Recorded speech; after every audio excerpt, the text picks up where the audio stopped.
warahmatullahi wabarakatuh. Halo semuanya. Di video kali ini kita akan belajar tentang adaptasi pada tumbuhan, melanjutkan materi sebelumnya dari Kak Elza.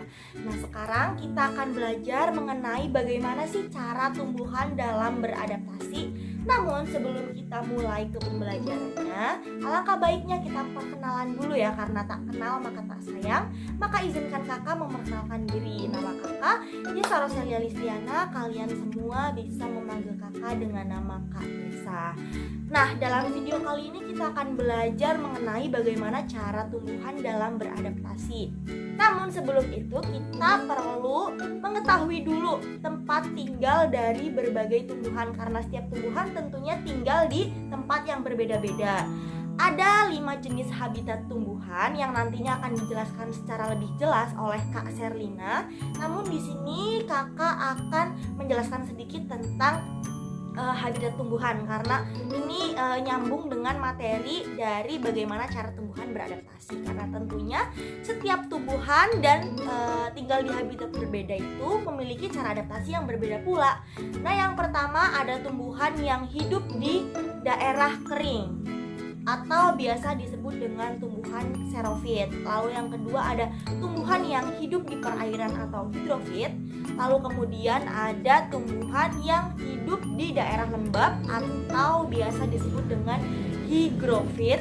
Lalu berikutnya ada tumbuhan yang hidupnya itu memanfaatkan dari tumbuhan lain atau pelapukan dari tumbuhan lain yang telah mati atau biasa disebut dengan saprofit. Dan yang terakhir adalah tumbuhan yang hidup di perairan dengan kadar garam tinggi atau biasa disebut dengan tumbuhan halofit. Oke, sekarang kita akan membahas beberapa contoh tumbuhan dan cara mereka beradaptasi. Yang pertama adalah tumbuhan mawar. Tentunya kita sudah tidak asing dengan tanaman mawar. Nah, bunga mawar ini memiliki duri yang tajam pada batangnya. Tujuannya adalah untuk melindungi diri dari serangan predator. Nah, duri-duri pada tubuh batang mawar ini merupakan salah satu bentuk cara adaptasinya terhadap lingkungan. Lalu yang berikutnya ada pohon kaktus. Nah, kaktus ini hidup di daerah kering atau xerofit.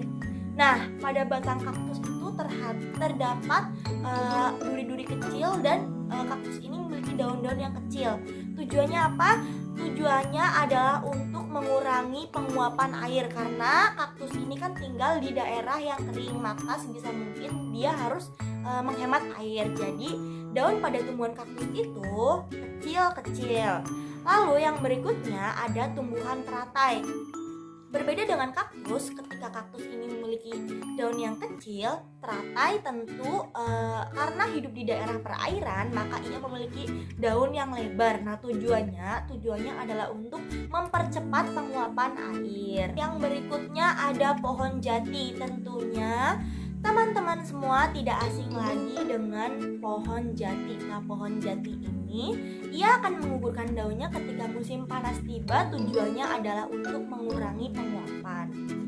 Lalu yang berikutnya ada tanaman jagung. Tentunya teman-teman sudah tidak asing dengan tanaman jagung. Nah, ketika musim panas tiba, biasanya tanaman jagung daunnya akan menggulung. Tujuannya apa? Tujuannya sama, untuk mengurangi penguapan air. Terakhir ada tanaman lidah buaya. Nah, lidah buaya ini selain bagus untuk rambut kita biar terlihat halus, sehat, dan terawat, ternyata ia itu melindungi diri dengan memiliki daun yang berbentuk tajam. Jadi tujuannya adalah untuk melindungi diri dari serangan predator.